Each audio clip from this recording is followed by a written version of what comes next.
Le Paris Saint-Germain a une nouvelle fois rendez-vous avec l'histoire. Beaucoup pensaient que Paris n'allait pas s'en sortir sans Mbappé. Luis Enrique a fait mentir beaucoup de monde et a inversé la tendance. Paris fait maintenant partie des favoris pour la victoire finale et est attendu de pied ferme. Il va falloir que les hommes de Luis Enrique montrent le même visage que contre Liverpool pour pouvoir croire en une qualification en demi-finale. Supporters parisiens, ne vendez pas la peur. Oui, tout est possible dans le football, mais nous sommes favoris. Allez Paris, c'est le grand retour de la Ligue des Champions pour le Paris Saint-Germain. Qu'est-ce que je suis hype! Salut à tous les frérots, j'espère que vous allez bien et que tout se passe pour le mieux de votre côté. On se retrouve aujourd'hui pour une nouvelle vidéo.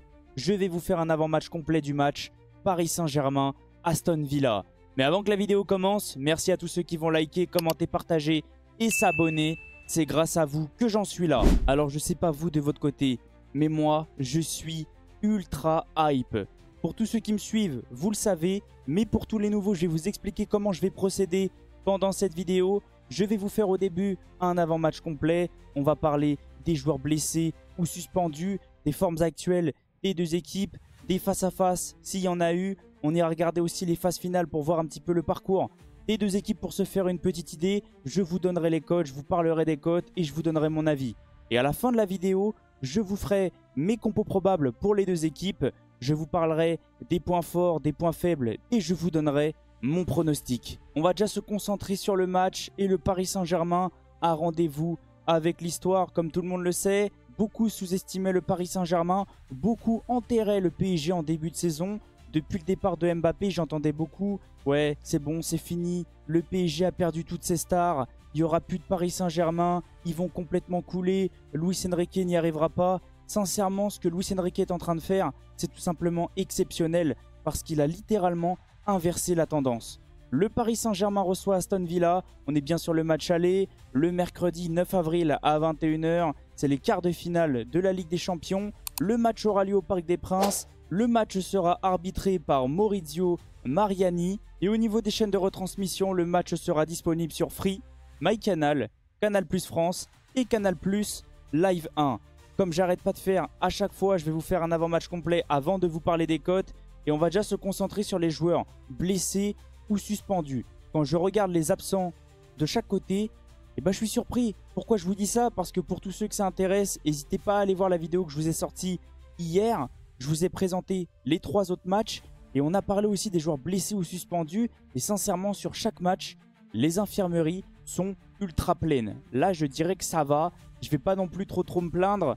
Du côté du Paris Saint-Germain, Marquinhos est suspendu. Il sera absent pour le match aller. Lee Kang-in s'est blessé pendant la trêve. Cheville foulée, sera de retour mi-avril 2025. Du côté de Aston Villa, 2 joueurs absents, mais on peut en rajouter un 3e. Je vais vous expliquer pourquoi juste après. Bailey, blessure mineure, il est incertain. Barclay, blessure au mollet, il est incertain. Mais on peut aussi rajouter Malen. Pourquoi? Alors ça, c'est un peu compliqué à expliquer pour tous ceux qui ne connaissent pas les règles.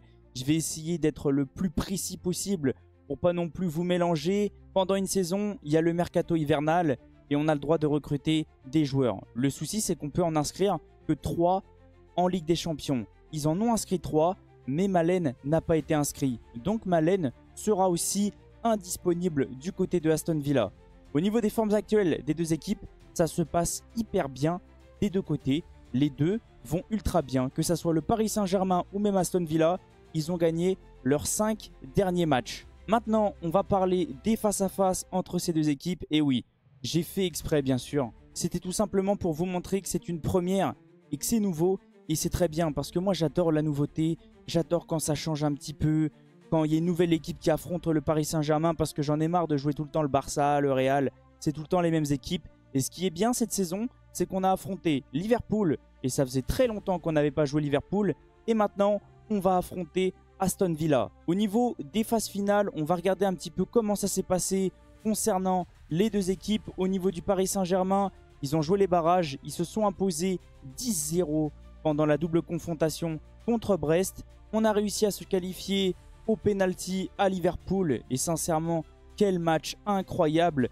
Et au niveau de Aston Villa, ils n'ont pas joué les barrages. Ils étaient déjà qualifiés, mais ils se sont imposés 6-1 pendant la double confrontation contre Bruges. Au niveau des cotes, elles sont juste derrière ma tête. Par contre, je vais vous les dire bien sûr. Mais avant que je vous parle des cotes, Pour tous ceux qui parient, faites attention parce que les paris sont dangereux.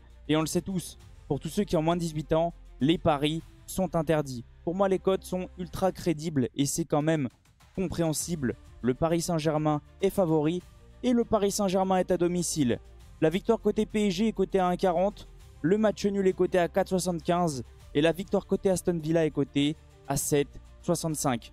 Oui, ça fait beaucoup, mais le PSG est actuellement un rouleau compresseur.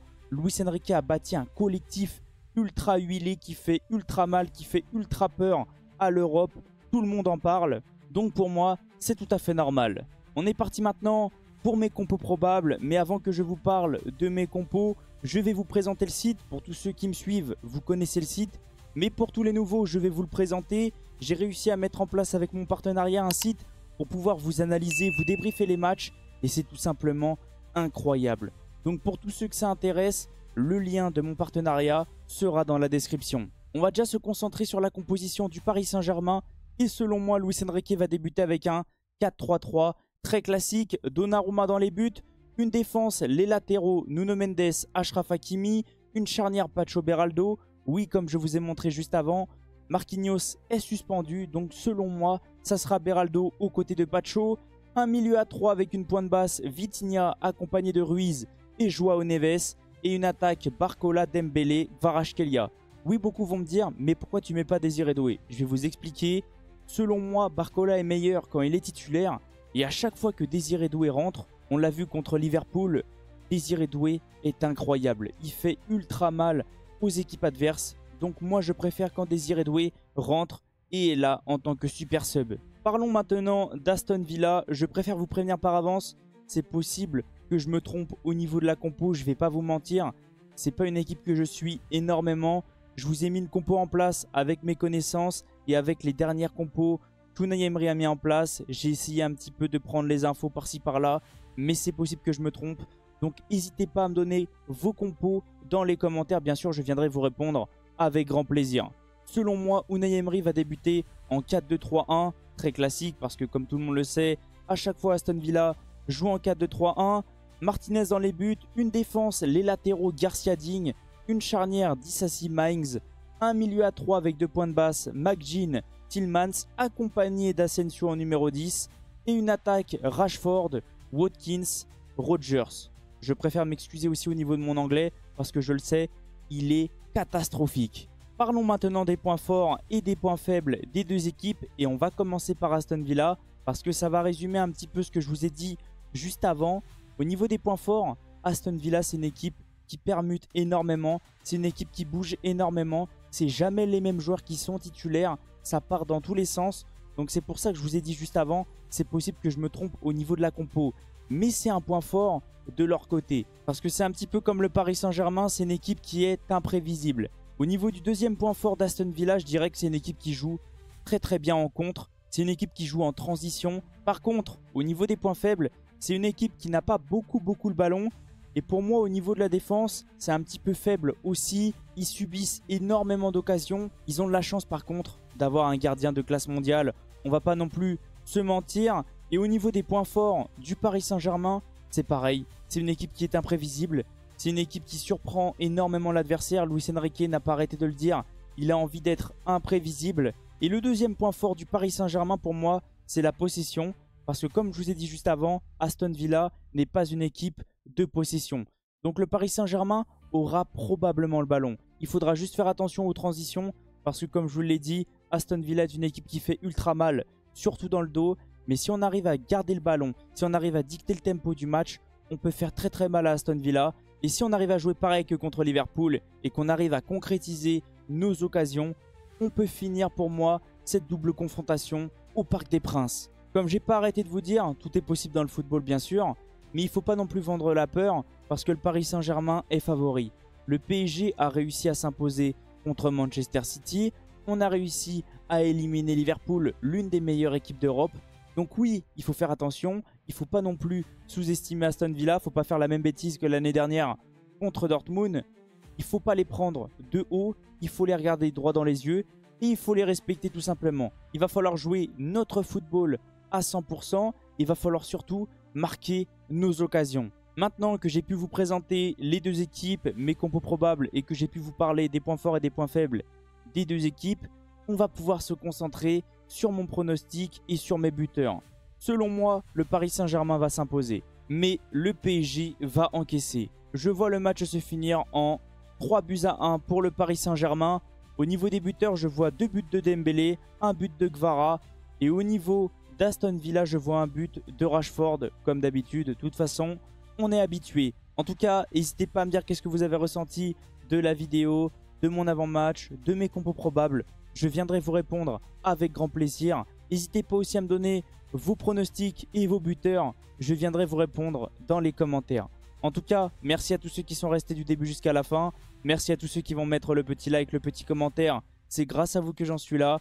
Et on se retrouve tout à l'heure pour débriefer le gros match Arsenal-Real Madrid. Passez une excellente journée et à tout à l'heure. Ciao les potes.